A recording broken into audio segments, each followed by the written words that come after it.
Yes, yes, in Nuremberg they commemorated the 75th anniversary of the inception of the Nuremberg Code, and I don't know whether people are familiar with that, but it is the highest bioethical standard in the world, and it expressly forbids human experimentation. It came out of the Nazi human experimentation of prisoners. And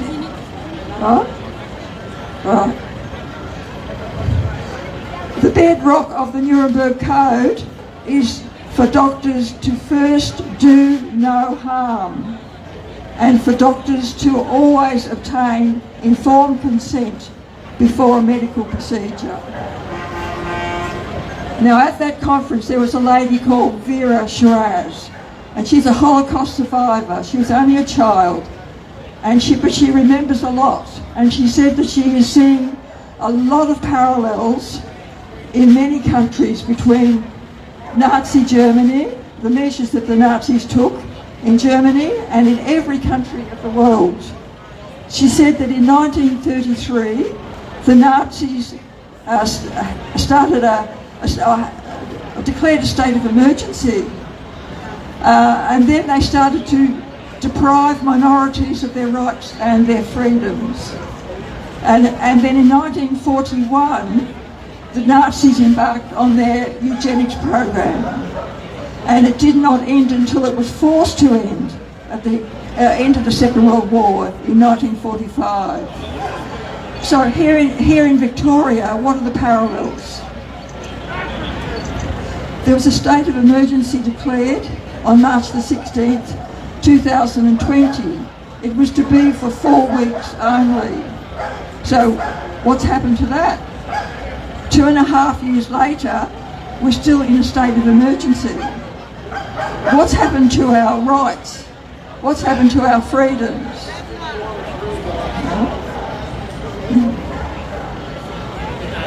The Australian Bureau of Statistics have recently released data on excess deaths from all-cause mortality in Australia. Since October last year, there have been in excess, this is not the number of deaths, this is the excess over average, excess deaths of 15,000 Australians. Every day in Australia, 400 people die. The Bureau is saying that at the moment, the figures are up by 17%. That means that 468 people are dying every day. I don't think we're aware of it.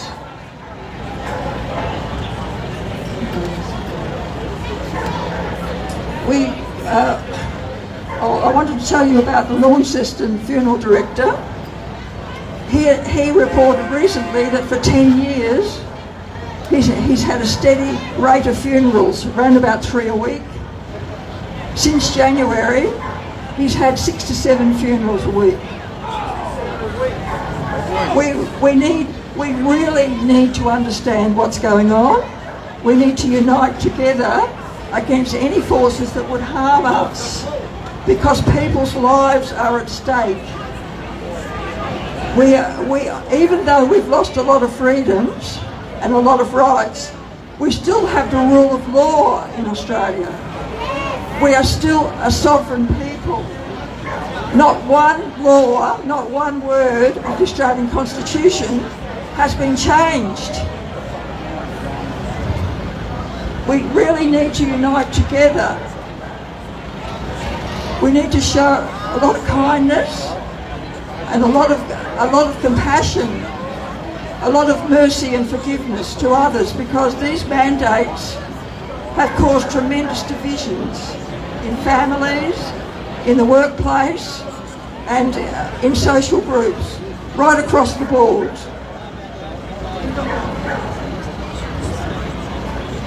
When the power of love is greater than the love of power, we will see peace. Yeah.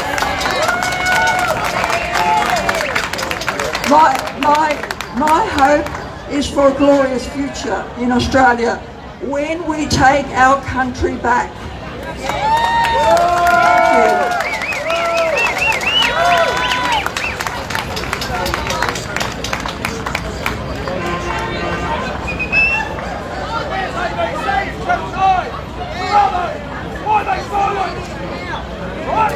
I'm just going to add a couple of points to my talk from before, briefly.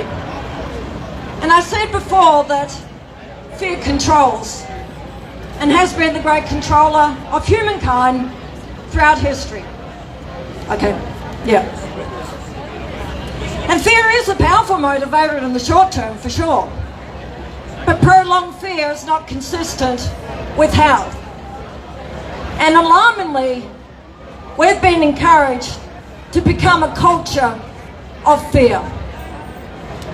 And particularly for our youth, live in that fear-based, overprotected, risk-avoidant, contracted sort of state is not good for the evolution of our species.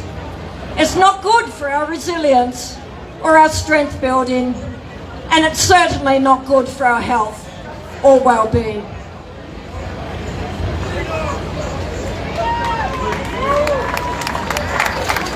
And our collective obsession with viruses and illness and our vulnerability, rather than our strength and our resilience and our robust natural immune systems, and with all the rollouts and all the sanctions we've had to endure for over 2.5 years, has not exactly made us a healthier community, has it? The proof is in the pudding, no? No one, no organisation, no institution, try as they might, owns healthcare or owns your health.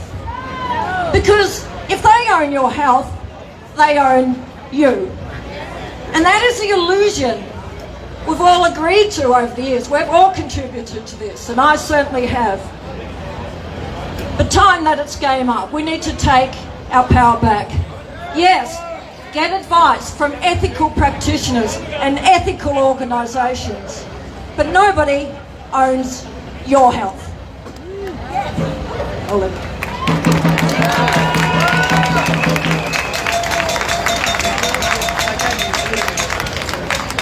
Hi, my name is Dr. Jayanti Kunadasan. I'm an anaesthetist who has been fired from a regional public hospital over vaccine mandates. But because that's what you do in the middle of a pandemic, you fire healthcare workers who turned up for work in the middle of a pandemic when you didn't even have PPE, and we did our work.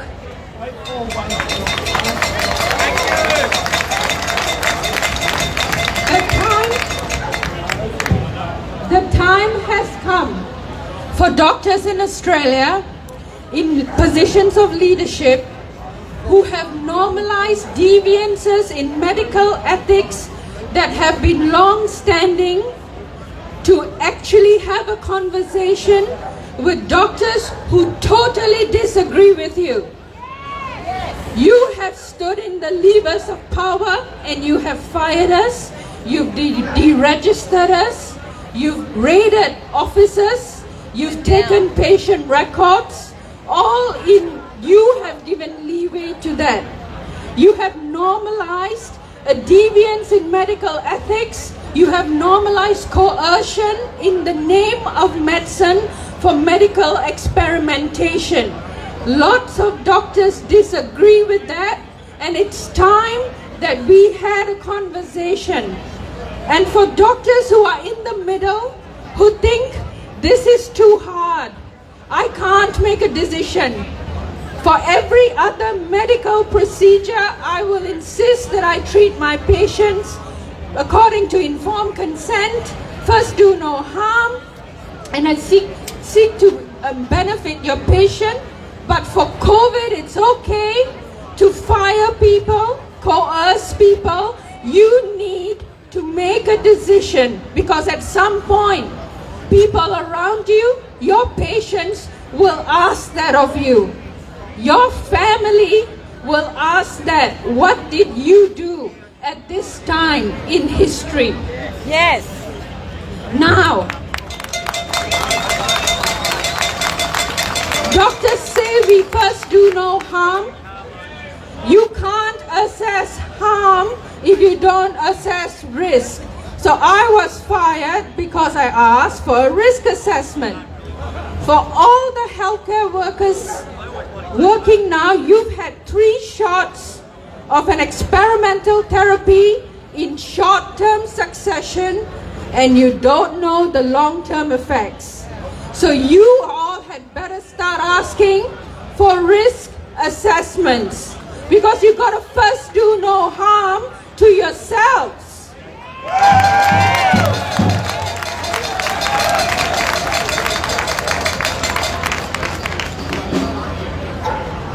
So what we are here, we want to talk to other doctors. We want them to join us. We are the Australian Medical Professional Society. We are standing for the sanctity of the doctor-patient relationship. We are standing for the gag order comes off. Now, I want to address the gag order. Yes, there is a gag order on medical professionals not to talk about vaccination harms. So we face, as a medical profession, what people have faced throughout history.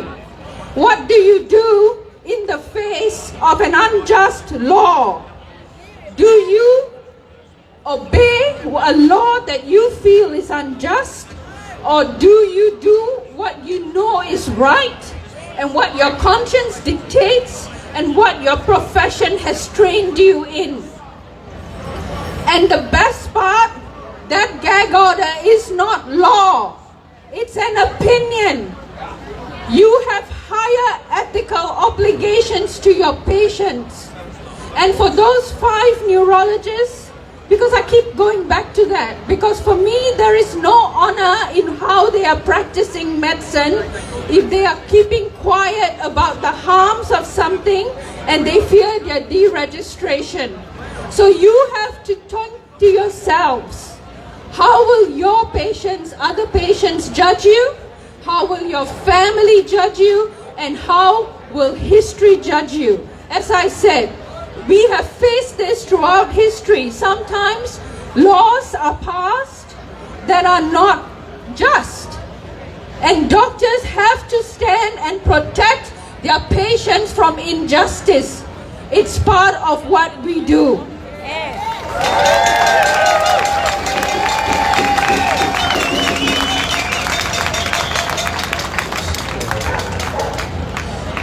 All right, well, sorry, yes, okay. Thanks, Janthi, that was brilliant. I don't know if I can top that. What Janthi has said is absolutely true. Again, I want to thank all you people who have come to the rally today. You are the real freedom fighters. I know there are many, again, who are here, who would love to be here but can't. And this goes around the world. This is a worldwide phenomenon.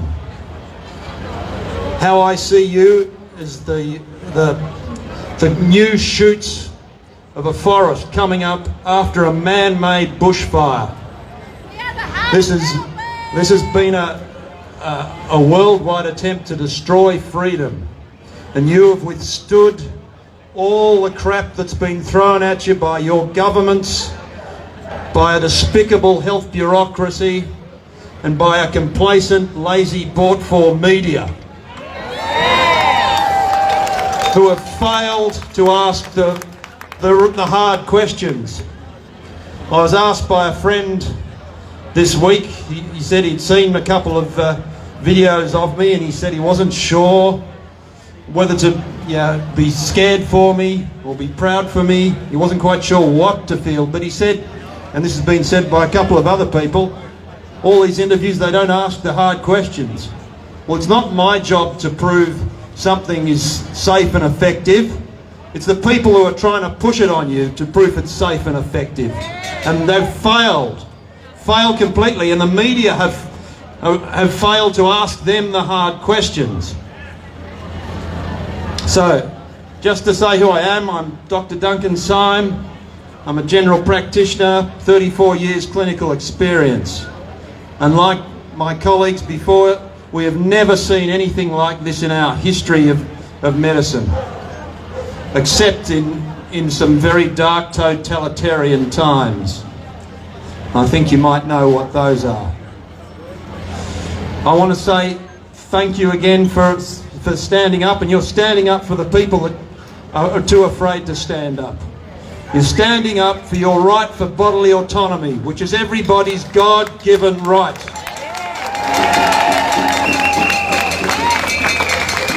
It's not the government, health bureaucrats, or even your doctors to tell you what to do with your body. It's your choice. And this goes for, again, our colleagues in their blue uniforms. We're standing up for you as well.